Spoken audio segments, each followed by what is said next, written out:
Extreme Speed, we are back for round 3 here, guys. Welcome back to Norwalk in Unrated Gamings. I am still Regina, and this is still Terry. I'm actually not Terry. Oh my gosh. Yeah, he did kind of disappear in between rounds, like that quick second. But we've got some fun round 3 coming all the way back from Brazil. As that Landorus is Riley Factura versus Anthony Placencia, who is also another local name, and kind of a familiar-ish team that you'll see for Riley here. Yeah, for sure.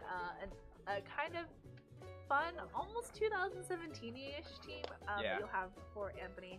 And, you know, Riley, not really playing a lot this year, but a name that a lot of people would obviously know and recognize. 3-time regional champion. He did very well at nationals. He played in day 2. Like, he's had a lot of great results that's made him very known within the community. He's recently taken a slight break to focus on his professional career, and you know, I'm just glad he came back to have some fun. Yeah, and I think both players have really cool teams that will be really fun to watch. And I think we've got a little bit of an issue with that streaming device up there, but you know, that's fine. It's cool. Yeah, they're fine. You guys get to see me and Terry for a little bit longer. Just talk about stuff.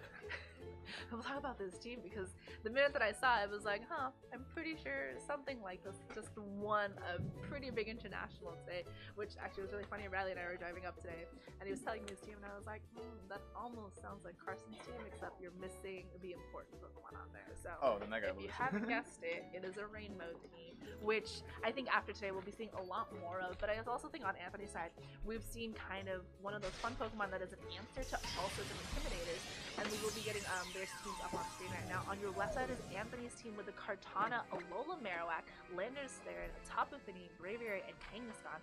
And on Riley's side, we've got Metagross, that Tapu Koko, Landorus there, and Snorlax, Ludicolo, and Pelipper. Oh my god, Riley just locking that in. I mean, they're like 12 seconds, we lost 10 some time, seconds left, but... so. Okay, well, so Riley's team is like a rain team that kind of reminds you of 2017, except the Landorus and the Ludicolo, but Golduck does something similar, so... I think Riley has been using a lot of rain in like the later half of the 17 season. He also top cut Vancouver earlier this season with it.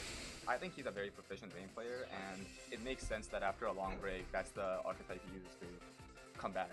And Anthony, he's been using Kartana, Fini, Marowak stuff for a bit, including 2017. So I want to like see what his take on that core for the 2018 meta is really like.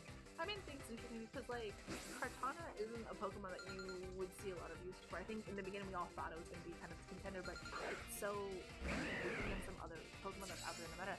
And Anthony actually leading with 2 Pokemon that are now allowed in this format, which is that Braviary and that Kangaskhan versus Riley's Pelipper and that Metagross. So bringing in that rain mode sort of right away here, when you know that Metagross can appreciate that for any fire type moves.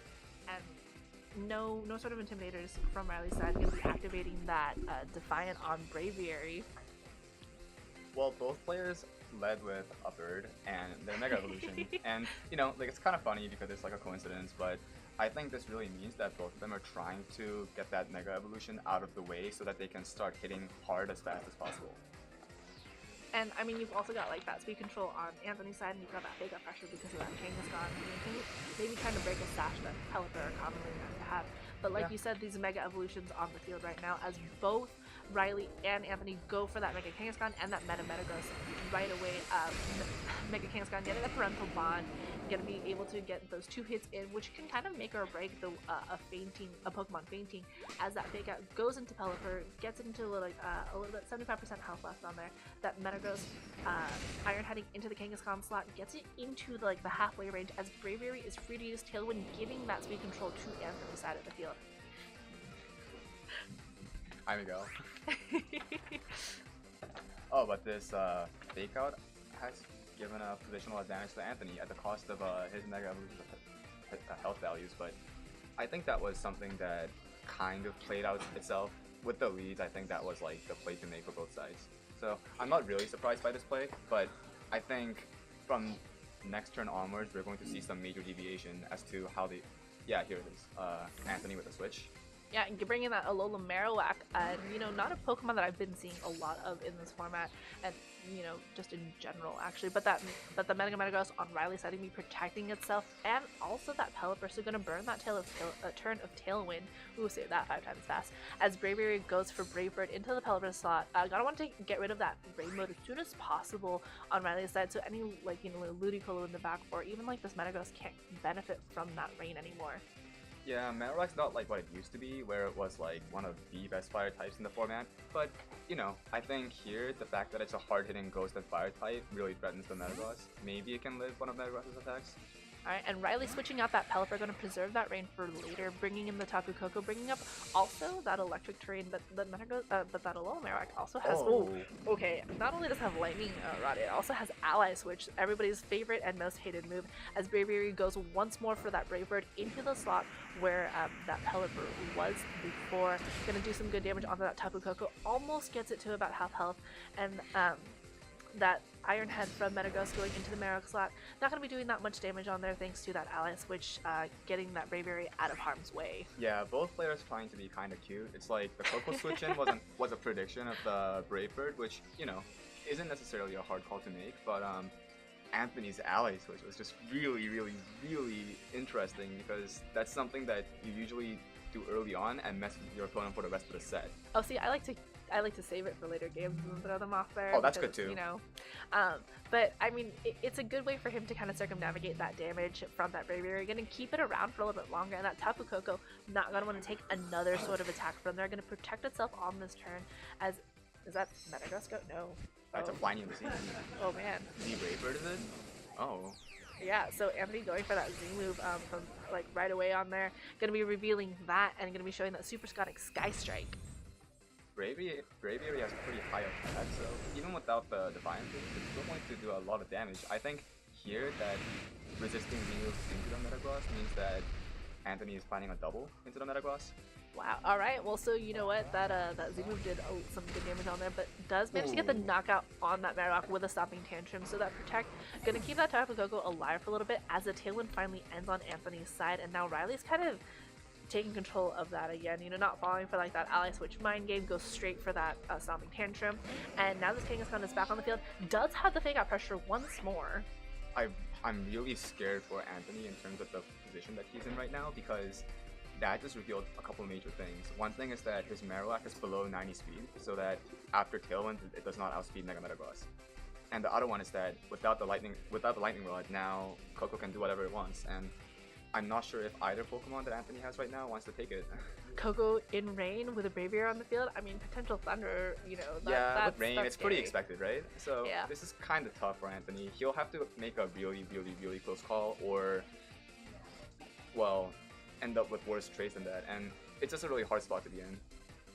I mean, especially because like that Metagross took that Supersonic Sky Strike so nicely. With the Fake Out from Kangaskhan going to Tapu Koko, not quite gonna be knocking it out, but Metagross Iron heading into that Braviary spot, gonna do some good damage onto there. Almost gets the knockout on it, but Braviary gonna clean up this turn with that Brave Bird into the Tapu Koko slot. So, getting rid of one of its bigger threats on there does take a little bit of recoil damage, but worth it to get that Koko knocked out. Oh yeah, definitely. And the rain stops too, but now we know that Riley still has that Pelipper. Yeah, I felt that a Protect there would have been fairly safe with no risk, but maybe what was going on was that Riley was electing to play more aggressively, and maybe he has a backup plan in a form of a free switch. And here comes the rain again. So maybe that was calculated. I mean, I think for him, maybe losing that Koko wasn't, the thing he wanted, but I think if you're looking at that Kangaskhan, you're like, one of my Pokemon's gonna get baked out, so you just kind of have to go for it. I mean, yeah. Even if Anthony manages to get that knockout, this HP kind of deficit on here, and we still don't know Riley's last Pokemon. Oh yeah, that's true. I don't think we know Anthony's last Pokemon either. So both of them kind of keeping their cards close to their chest here. But the secrets will be revealed very soon. This stable-ish board state is quickly breaking down. And I think it's kind of unfavorable towards Anthony at this point. I mean, you have like these Pokemon attacking, but they're at considerably low health right now, and that Pelipper going for Protect on this turn as that Iron Head from Metagross connects to that Braviary, picks up the knockout on it, so we will be saying bye-bye to this bird. Bye-bye. Kangaskhan going for the low kick into that Metagross slot. Does some good damage onto there, does manage to get into the red, that Parental Bond ability allowing, a second hit, again showing some good attacks. But Tapu Fini now taking the field on here, gonna overwrite that terrain with its own Misty terrain, so status effects won't be happening here, and no more Tapu Koko for that electric terrain later on. Yeah, so how Riley will handle Fini without the Tapu Koko is, I think, kind of a problem that you'll have to address right now, or try to find a way to adapt to in game 2, because Rain is the kind of team that front loads most of its damage, and now that its major threats are weakened, it's going to have problems dealing with water resists. And So- Riley picking up this knockout on that Kangaskhan with that Iron Head, but that Scald and the Scald from the Pelipper going into that Tapu Fini. Again, no possible burns because of that misty terrain for this Fini or for that Metagross. But Anthony going for the Calm Mind, going to be upping its special attack and special defense. And I think that's a little hard of a move to make in front of a Metagross, especially given the fact that Iron Head, doesn't care about that special defense. Yeah, I personally am not sure if I would have went for it, but I really like it because I think in a situation like this, that's exactly the kind of play you have to make so that you can get the value out of that one Pokemon and try to reverse the game from here. And even if you don't win by doing so, you can still reveal more information, so that's just better going into game 2. Alright, so this Iron Head hitting into that Tapu Fini, not quite activating That into was the probably barrier. the +1. And Yeah. ooh, alright. And Activates so the berry. activates the berry from that Hurricane thanks to that Pelipper in that rain. So this Tapu Fini, that +1, that plus special defense and attack, but Ooh. does have the flinch from the Iron Head, so a little bit of a rough spot for Anthony there. Managed to survive both of these attacks and get that Calm Mind, only to get flinched from that Iron Head. Yeah, but I think if I was Anthony, I wouldn't be too angry about it because this is the kind of thing that happens in Pokemon, and I think for the most part, Anthony has played to his outs the best as he can. So these things happening doesn't actually change the fact that he was playing very well. The hardest part about this match, though, for Anthony is that he does not know that last Pokemon on Riley's side.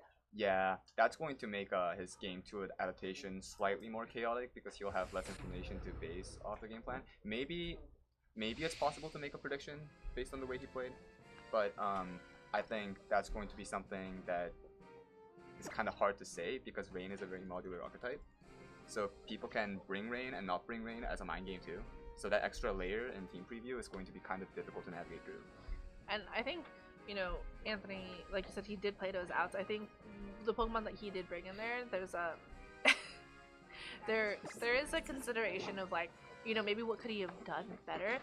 But I think he did the best that he could. I think that Ally Switch was a really good call in that turn, and then from there was kind of hard because I think one of the downfalls of Ally Switch as well is you play yourself as much as you play your opponent's mind. Right. And that's something that you have to really consider. And, looking at Riley's team, he did a really good job just kind of having all these Pokemon out there. Yeah, he sacked that Tapu Koko really early on, but it didn't matter because he kind of understood there was a way for him to kind of combat against what Anthony was bringing. Yeah, I guess with Mega Metagross and Hurricane on the Pelipper, Fini wasn't actually that big of a deal. That's something that I wasn't quite sure of at the start of Game 1 because the Metagross wasn't revealed, but since it's the Mega Evolution, it is very likely to be brought, so perhaps that's something that, the players and myself should have been more aware of. I also think, though, Anthony, in some cases, maybe could have capitalized a little bit more on that, on his Tailwind turns. Right. I think it's super interesting that his Braviary actually ended up being the most important mon on that team so far, because it's the one that, was attacking the most. That Kangaskhan was there, yeah, and, we consider Kangaskhan a heavy attacker, but it was there for fake out pressure, and it got maybe one or two, it got one low kick in, but that Braviary was the one putting in that work with that Brave Bird and the Super Sonic Sky Strike. Yeah, I think Anthony's game plan going into Game 1 was to pressure the Tailwind setup from the opponent and then set up his own Tailwind and sweep from there. But Riley positioned himself in a way that that was very difficult to do, especially with Marowak being slower after Tailwind. And, kind of going into Game 2, I think Riley should feel kind of comfortable at what he brought, because, he never had to show his second mon. But Anthony kind of switching up a little bit, bringing in that Landorus in place of that Braviary from before, as we have the Kangaskhan once more on Anthony's side, and Riley leading with that Pelipper Metagross, so we will be getting that Rain mode once again, and Landorus's Intimidate won't be connecting with that Metagross because of Clear Body, but we do have the Rain just up for a couple of turns again, protecting that Metagross really well from any sort of Fire-type moves that, that Alola Marowak that Anthony did have in Game 1 might have been bringing. Yeah, and the ground type weakness that Metagross has is also supported by the Rain because it's really tricky to bring Landorus and use it against the Rain team, especially if there's a Swift Swim user somewhere in the selection, whether it be front and the back. And Metagross going for that Mega Evolution on this turn, getting that tough possibility once, again, just boosting that really scary attack already, especially when it's non-intimidated here. And again, now this Kangaskhan on the field, going to be Mega Evolving as well, has that fake out pressure, which we saw last game, able to kind of just really go after that Pelipper and stop any sort of Tailwind from coming up, but the Pelipper is reading into that, and so Riley protects it this turn, not going to take any sort of fake out pressure from it, but actually goes for the Metagross instead and does a little bit of damage onto that. And so the Metagross, ooh, an Earth Power Wow. from Landorus into Riley's Metagross gonna almost knock it out. Yeah. So close. If that has maximum special attack investment without a boosting item, it has like a 75% chance to Oko, I think. So that might have been a low roll that allowed the Metagross to survive after the fake out chip damage. I will applaud Anthony for that though. Like that was a very, very good turn. I think that was an amazing Yeah, just kind of call on his side. that's the kind of focus that I felt would have won Anthony their games in game one if he was able to utilize that in some crucial turns. Yeah, So it's now- good to see him use it now. Yeah, but now Metagross going for the protect on this turn, not going to be knocked out because from that protect as Kangaskhan goes for the double edge into the Pelipper slot. Oh. Almost gets, almost activates, potentially Focus Sash, but does get the knockout because of that parental bond. And so, kind of a switch up from Anthony here, kind of spreading his attacks now. That Metagross is still on the field, yeah, but it only has 1 health left. I think, I'm pretty sure it's like a 1 HP sliver. And Ludicolo is going to have to make the most that it can out of these turns left of Rain because now that Pelipper is gone. Yeah, so I think Riley would be hard-pressed to utilize that Swift Swim that he has right now and get the most mileage out of it, as you said. But one thing that we have to note is that I think positionally, Riley's really favored because Metagross is faster than Landorus, so that's going to necessitate a defensive play or perhaps a Sucker Punch from the Kangaskhan. And Riley's going all out with it now, going with that high, that Water Z, and it's going to be boosted in that Rain as well, so going to be able to knock out easily whatever it targets on, especially if it's that Landorus, and that Ludicolo thinks that Swift Swim mobility is able to go first. Does go after the Kangaskhan instead. That they got pressure, removing that and removing that parental bond. So that Kangaskhan, it is going to be fainting, and we will be getting that Landorus, that Earth Power into that Metagross slot. I guess Anthony kind of realized that there wasn't really a point to using Landorus conservatively here because it was going to be threatened by the Rain mode and the Mega Evolution anyways. So he just kind of went for the aggressive play where he doesn't really care if the Landorus is knocked out. And now with the Cloakle in the back, maybe that was a really good decision that just won him on the positioning front. But obviously with the higher speed from Riley's side, that's something that remains to be seen. And so Tapu Koko, like you said, hitting the field as Riley's last Pokemon, getting the electric terrain, going to give all of the electric type moves kind of a boost here. And again, Tapu Koko in Rain, Thunder is something we might be expecting. And against the Braviary that Anthony just brought, that's not kind of something that you really want to see. But I also think, that Landorus having that Earth Power and showing that Earth Power really just kind of shows like, hey, I can take care of this Koko and this Metagross.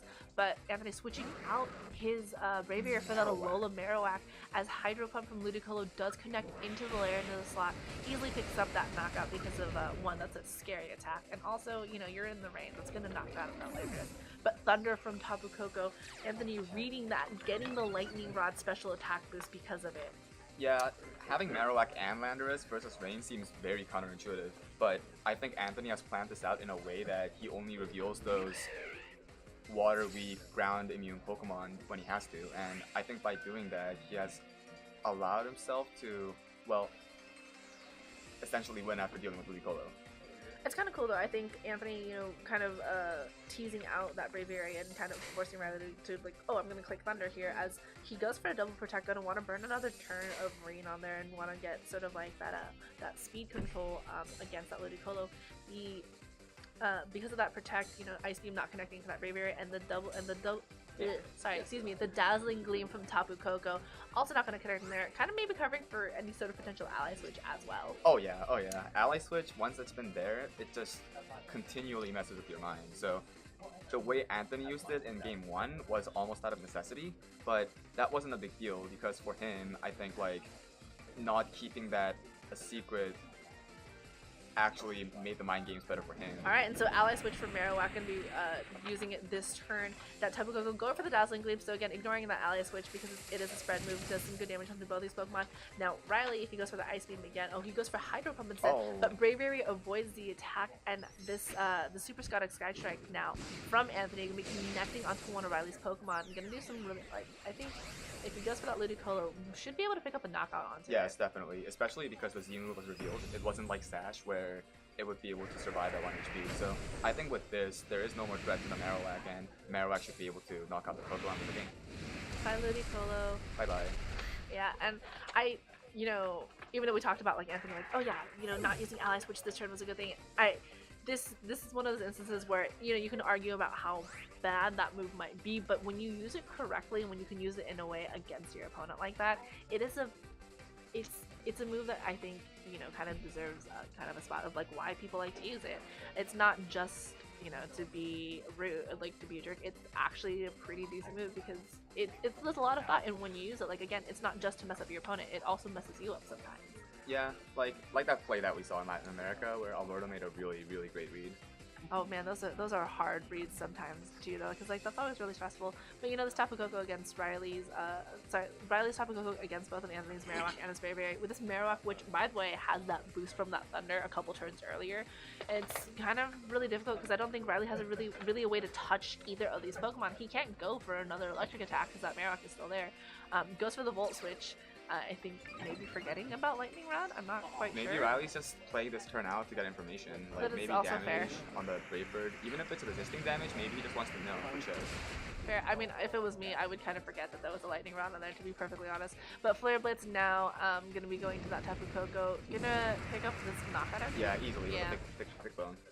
Alright, and so, game 2 going to Anthony, kind of force a game 3 here. I think Anthony made some good adjustments, and I think now it's Riley's turn to make adjustments. I think he needs to have that Ludicolo rain mode just from the get-go and then capitalize on it as soon as he can. I think losing that Pelipper those early turns makes it hard for him to kind of really adjust because he has to really capitalize on them for that Ludicolo to be really effective. Yeah. I also want to talk about Ally Switch specifically with playing against Rain. Rain as a team is characterized by moving really fast and hitting really hard on a single target, whether it be through rain adjusted Thunder or rain boosted Hydro Vortex. And Ally Switch on the right targets can completely nullify this damage to the point where it doesn't get any mileage out of its precious resources such as Z-moves. And kind of looking at Anthony's team on first glance, you think, oh man, this isn't a really good rain matchup at all, but Anthony kind of showing, hey, I've got this Marowak that loves to eat up those thunders from your Koko, like bring them at me, dude. And like that Landorus with that Earth power, so kind of actually being able to touch that Tapu Koko and that Metagross and really doing some massive damage to them. I think Riley's gonna have to kind of figure out like how do I get rid of those stats, because I think it's a little bit hard for him to go after that Marowak unless he keeps that Metagross around. And right. It's not that he let it go so easily in game 2, but I think there was a way where he could have gotten a little bit more mileage out from it. Right. I think he's still going to bring Braviary. I think that ability to threaten Fake Out and Tailwind simultaneously is his best shot. I like what was done with Marowak last time, but maybe with Riley's adjustments in mind, going with 2 Pokemon that are weak to Water-type moves is not the best idea. So maybe Kartana or Tapu Fini might be shown. I mean, game 3 is always the hardest game to play because, you've got all these options like, what if they do this and what if I do this? And I think now both of them have to consider what is my best option now that we're going in here that has the least amount of, that my opponent has the least amount of answers for. Right. And I think for Anthony, that Marowak still might be that answer because he's able to check that Metagross and he's able to do some really good damage onto a lot of Riley's Pokemon. I certainly agree. Marowak, at least in game 2, was played like a textbook 2017 game where you use it almost only to just check opposing Kokos. And it was refreshing to see, just seeing good old Marowak do its good old things again. Alright, and adjustments from both players in this game 3. We've got that now we've actually got that rain mode from Riley from the get-go, that Pelipper and Ludicolo gonna be touching the field, that Swift Swim ability from Ludicolo gonna be activating from them this turn. Gonna make it the fastest thing on this field as Tapu Fini replaces the other leads that Anthony has brought. Still has that Mega Kangaskhan on here, but now we've got this Misty Train up on the field as well. Yeah, so the faster Fake Out is on the Ludicolo. I believe most Kangaskans don't run Inner Focus right now, so it might be safe to just assume that the Fake Out from the Ludicolo will flinch the Kangaskhan and then play aggressively with the Pelipper. Or it could be based on Tailwinds to predict switches, but I don't think switches will be made during the turn with a Fake Out. And, like you said, because he might not be taking that Inner Focus ability, Anthony does go for that Mega Evolution, gonna have that Parental Bond regardless of what that first, that initial ability was. The Fake Out from Ludicolo, getting a critical hit, not that, doesn't really matter ever, but does go after that Kangaskhan with a Scald as well from Riley's side. But Tapu Fini using this turn to set up a Calm Mind, that plus special attack and plus special defense, and also being in rain could actually really help it out later on. Yeah, I think what Anthony might be thinking with this lead is that Riley might have adjusted by taking out his Tapu Koko, and that's why he's able to put Beanie at the front in response to a planned rain lead and just set up Calm Mind until he's unstoppable. Yeah, I mean, I'm not gonna lie, that Tapu Koko did almost nothing. Like, even though it had that Dazzling Gleam and the ability to do spread damage, because of that Alola, Marowak, it wasn't really able to do anything. It was just kind of a floating Guardian right there. Dazzling Gleam hit both targets, but it did no damage. So it would be, I think, pretty reasonable to assume that Koko would not be used at the front at the very least, and maybe not even brought at all. And I also appreciate Anthony being able to be like, hey, yeah, you know what, my Kangaskhan's gonna take the hit for Tapu Fini to get that plus special attack and plus defense. And now Riley's Ludicolo going for that Water EMZ, that Hydro Vortex. Even in the rain, you know, I think if he was waiting for that switch out on Anthony's side, might be going after that Tapu Koko. Easily gonna knock out this Kangaskhan. I think it might actually kind of be a waste of a Z move because that Kangaskhan was already such low health. Yeah, I think maybe that means he only runs Hydro Pump as his water option. So maybe he was favoring the accuracy. And Hurricane from that Pelipper connected with his Tapu Fini, but you know, no worries about that confusion because we are on terrain. Tapu Fini now at a +2 with this second Calm Mind, so +2 special attack and plus special defense. It is going to be a scary Tapu Fini, going to be able to do some massive damage on here. And, you know, just kind of sitting really comfortable, still in the green on its health. And yeah, you know, Anthony lost a Pokemon, but this Tapu Fini is able to set up 2 Calm Minds now as Berry takes the field in place of that Kangaskhan. And currently, Riley lacks the big burst damage that hits really fast and hard that characterizes Rain, because, as we said, Koko might not even be in this game, but at the very least, it's not at the front right now available for use, while the Z move has already been used. So that just means that the front-loaded damage I was talking about earlier is simply not an option right now. So Tapu Fini, it can set up more, it can start attacking, but it's going to hurt. Yeah, and I think Riley's kind of like in a tough spot because, you know, he's going to have to consider there are how many rain turns left and what he's going to have to do to keep that rain alive. But if that Ludicolo only has Hydro Pump, that is notorious for missing and having really low accuracy. And it's going to be hard for him, I think, to touch some of the Pokemon on Anthony's side. But Braviary going for Protect on this turn. No Hurricane, no Ice Beam that we did see it from before. But Energy Ball from Riley Ludicolo connecting that Tapu Fini does really sad damage for being super effective. But it does get the special defense fall. So it only is at +1 defense, special defense now on Anthony's side. And Riley able to use Tailwind this turn as Tapu Fini goes for the Moonblast into that Ludicolo spot. It is a +2 right now. Not quite enough to get the knockout, but does get the special attack fall. So kind of an even trade, I think, on that Energy Ball. I was about to say that the special defense drop was really worrisome because with the damage that Beanie just took, it appears so that the next same attack would be able to activate the berry. But with the special defense drop, that wasn't really going to happen. But the Moonblast stat drop just made it so that it evens out. I think it's like unintended, but I mean, I like seeing fair games, so. Alright, and so Braviary getting doubled up on by this Ludicolo and Pelipper, that Scald and that Ice Beam gonna knock it out really easily. As Moonblast from Tapu Fini gonna be picking up the KO onto this Ludicolo. So, you know, even if there is rain out here, it's not gonna matter because Ludicolo won't be able to benefit from it. But we are gonna be at a 2-3 right now on this third match. And I think, you know, that Metagross is a good choice because the Metagross, hey, it just ignores that it ignores one, this Intimidate from the Landorus on Anthony's side, and it also ignores those Calm Minds from Tapu Fini.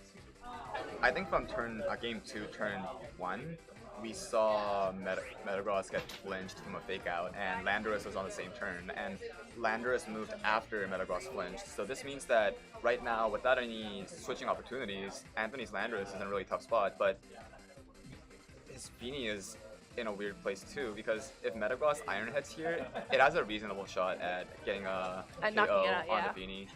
And I mean, you know, you can also just kind of gang up on it too, like that Pelipper and that the Hurricane and that Iron Head combo was enough to proc the berry last time and barely. So, you know, now at this point, it's enough to just kind of knock it out, and that leaves the Landorus versus, you know, Riley's team. So I think if you're Riley, you're thinking, what can I take out? What is the bigger threat to me, and how should I take it out first? As we go into this Metagross on here, going for the Iron Head into that Tapu Fini slot does actually pick up the knockout. No need for that Hurricane support from that Pelipper. And this Pelipper going for Scald in the rain against this Landorus. Gonna do some good damage on there, and he does pick up that knockout on here. Wow. So well played by both players. There were lots of mind games, different layers of it going on throughout the best of 3. seeing players react like that, especially with things that people like to complain about, like ally switch, I think it's something that really puts you in a stressful situation. And the fact that both these players were able to navigate their own win conditions to the best of their ability means that we will probably see either of them in the top cut maybe in the near future. Yeah. And I would like to say I really appreciated Riley switching that for game 3. I think, his first 2 games, yeah, it was really nice setting up, that rain and then having it the ability to kind of switch in later. But I think game 3, bringing that rain mode in from the get-go gave him that really considerable advantage, because now you have this Ludicolo who is able to just deal out damage after damage. You've got that Water Z, and yeah, we didn't see that Hydro Pump again, but we had the Energy Ball, which got that top Luffany to a really low spot that was enough for Metagos to kind of clean up. Like, yeah, you sacrifice your Ludicolo, but it was worth it because now you've got this Metagos who comes in, sweeps up that top of Winnie, and now you've got this Scalded Pelipper against Outlanders. The 2017-ish Rain archetype is very aggressive, and in aggressive teams, it's okay to sacrifice a knockout. It's okay to start a game as a 3 Pokemon versus 4 situation, just because if you can get yourself in a good position with speed control or maybe with a different Pokemon, like what happened with Ludicolo into Metagross, I think that really means that the players aware of how to play an aggressive tempo-based strategy. And I think a lot of players in America tend to be very defensive, and it's very overlooked, I think, for players to value that. Maybe it's counterintuitive letting your Pokemon just faint, but I just think there's a lot of value in that defensive style of play. Always forcing your opponents to use, like by playing offensively, you open up your chances more to hexing out your opponent. Yeah. And that adds like a realistic percentage increase to your winning odds, right? So I think by playing that way, Riley is showing that he's very comfortable with this main archetype as he has been for the past year. I mean, and it's a good archetype. I mean, again, we just saw it win the Latin American Internationals. So thank you for joining us for round 3. We will see you in a little bit for round 4. See you soon. Out of 5 rounds actually for Swiss, so we're almost there to top cut, guys. Yeah, I think it's only 5 rounds, right? Yeah, only 5 rounds of Swiss. So I wanted to see 6. but we will see you guys really soon for round 4. See you guys in a bit. Bye bye.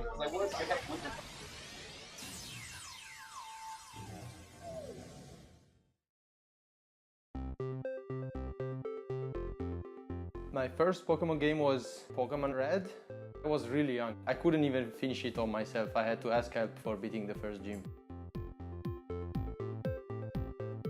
My name is Arashon Mari. I'm from Italy. I won Worlds in 2013.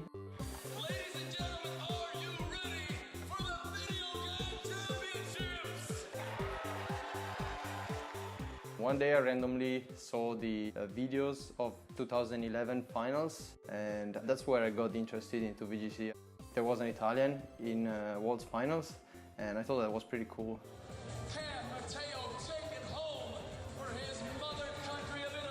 My very first tournament was Nets 2012. It was pretty close to where I live, so I just went there to take a look and see how it was. It was a single elimination back then, and I lost in round 1, but it was pretty close. My opponent won of a double protect, so...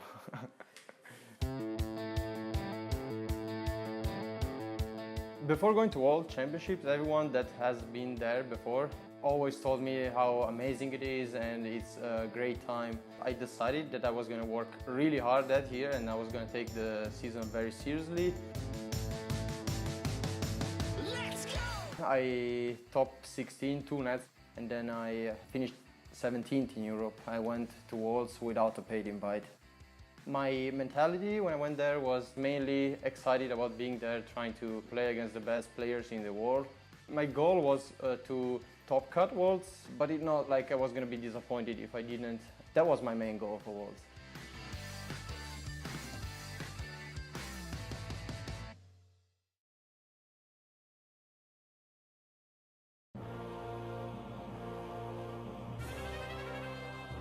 Welcome back to the 2013 Pokemon World Video Game Championships. It's time for the Masters Division Finals. We will see who will be crowned the Masters World Champion. At World Finals, I was going against Ryosuke Kosuke, Japan Nationals champion and super known and respected. So I was like, I'm probably not gonna win, but I'm gonna try. And to be fair, I also liked my matchups. Both of these trainers competing on the World's stage, on the finals. to take home the crown for their country.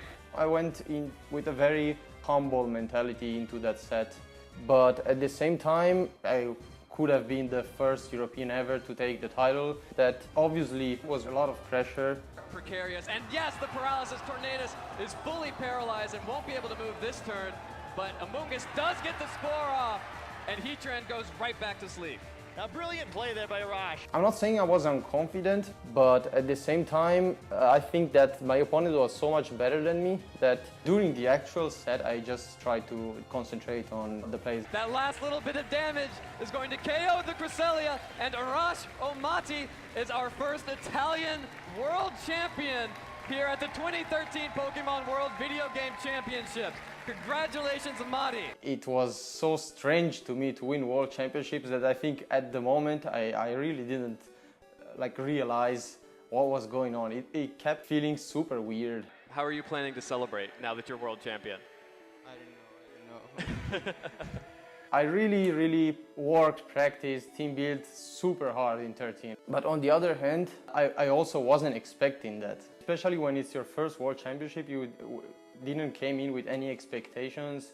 I remember that at the time I couldn't realize how crazy that was. Like it was incredible.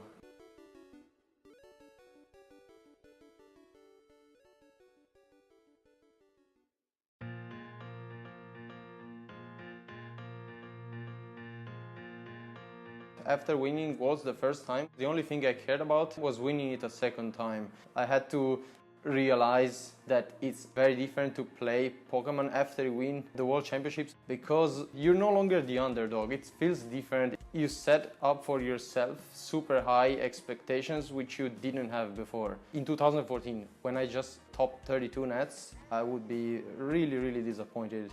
That's why making it into the finals of Nationals in 2015 is definitely one of my favorite memories. What I like about VGC is trying hard to prepare for a tournament. It really feels also nice when you go to a tournament and you perform very well. Meeting friends is also nice. Right now I have so many friends because of Pokemon, so many friends I can share my passion with. It's one of the best things about VGC for sure.